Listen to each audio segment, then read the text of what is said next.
এক লোক স্বপ্নে দেখছে তাকে বাঘ দাঁড়াচ্ছে, বাঘের তাড়া খাইয়া দৌড়াতে দৌড়াতে সে গাছের মাথায় গিয়ে উঠেছে। গাছের মাথায় উঠে একটা ডাল ধরে ঝুলে পড়েছে। এমন সময় সে লক্ষ্য করলো বাঘটা এসে গাছের গোড়ায় দাঁড়ায় আছে। ডালটা যে নিচে ঝুলে পড়েছে তার নিচে দেখছে বিরাট কুয়া, সেই কুয়ার ভিতরে বড় এক অজগর হা করে আছে। এমন সময় কানে কুটকাট করে আওয়াজ আসে। কিসের আওয়াজ?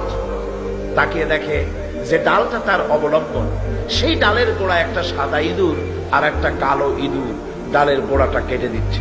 কারণ বিপদটা খুব কম না বেশি? জনমের বিপদ না? গাছ ভাইয়া যদি নিচে নামে তো খাবে কিসে? বাঘে। আর ডাল ভাঙিয়ে যদি নিচে পড়ে খাবে কিসে? এমন সময় তার মাথায় ঠান্ডা কি জানি পড়ল। উপরের দিকে তাকাইছে। উপরে তাকালে সাধারণত মানুষের মুখ হা হয়ে যায়, আর যদি দাঁত না থাকে তাহলে জানলা খোলা গাড়ির মতো হয়ে যায়। উপরের দিকে তাকাইছে, মুখটা হা হয়ে গেছে। আর অমনি উপরে ছিল মধুর চাক, সেখান থেকে ফোটা ফোটা মধু পড়তেছিল, সে মধু চাটতেছে। এমন সময় তার ঘুম ভেঙে গেল। এক বুজুর্গ ব্যক্তির কাছে গিয়ে বলছে, হুজুর, এই রকমের একটা মারাত্মক স্বপ্ন দেখেছি, অর্থ কি কিছুই বুঝলাম না।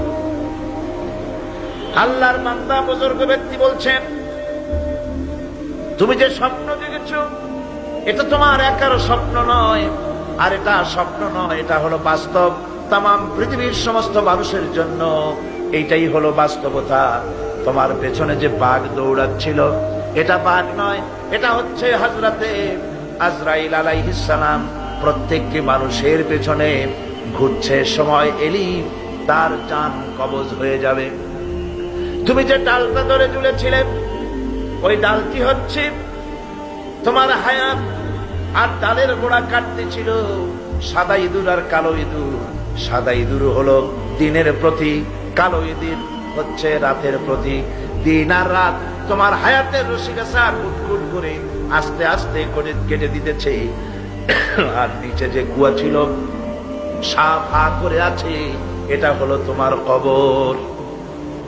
এর মধ্যে তুমি যে মাথার উপরে ঠান্ডা কি পড়লো, উপরে হা করলে মুখের ভিতরে মধু পড়লো, সেই মধু চাটতে চাটতে কবরের সাপের বিপদের কথা বলেছো, বাঘের বিপদের কথা বলেছো, ডাল ভেঙে পড়বে সে বিপদ বলেছো। এই মধু হচ্ছে তোমার সুন্দরী স্ত্রী, এই মধু হলো দুনিয়া, এই মধু গাড়ি, এই মধু বাড়ি, এই মধু ক্ষমতা, এই মধু প্রতিবুদ্ধি, এই মধু হচ্ছে তোমার ব্যবসা বাণিজ্য। দুনিয়ার মোহে তোমাকে এত বড় বিপদ থেকে তোমাকে ভুলায় দিয়েছে।